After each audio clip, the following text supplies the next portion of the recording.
আসসালামু আলাইকুম। যে যেখান থেকে দেখছেন ভিডিওটি, সকলে আশা করি ভালো আছেন এবং সকলের ঈদ আশা করি খুব সুন্দরভাবে কেটেছে।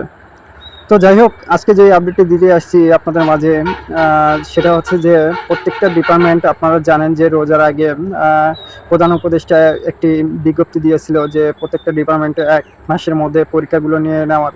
তো সেই প্রেক্ষিতে প্রত্যেকটা ডিপার্টমেন্টের রেড অ্যালার্ট জারি আছে। যেমন করোনার সময় আমরা জানি যে রেড অ্যালার্ট জারি ছিল, ঠিক তেমনি প্রত্যেকটা ডিপার্টমেন্টে এখন রেড অ্যালার্ট জারি আছে। তাদের বারবারই বলা হচ্ছে যে আপনাদের যত সার্কুলার আছে এবং যত শূন্যপদ আছে সেগুলো সার্কুলার দেওয়া। তো প্রত্যেকটা ডিপার্টমেন্ট সেই রেড অ্যালার্ট অনুযায়ী তারা কাজ করতেছে।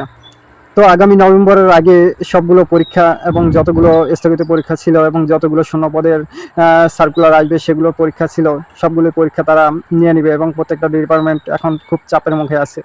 তো যারা এতদিন হতাশাগ্রস্ত ছিলেন, যে ভাবছিলেন যে পরীক্ষা হবে না, তো তাদের জন্য খুশির খবর যে খুব তাড়াতাড়ি পরীক্ষাগুলো হয়ে যাবে এবং যত পরীক্ষা আছে এবং যতগুলো সার্কুলার বাংলাদেশে এখন পর্যন্ত প্রকাশিত হয়েছে সবগুলোই নভেম্বরের আগে সবগুলোই পরীক্ষা শেষ হয়ে যাবে।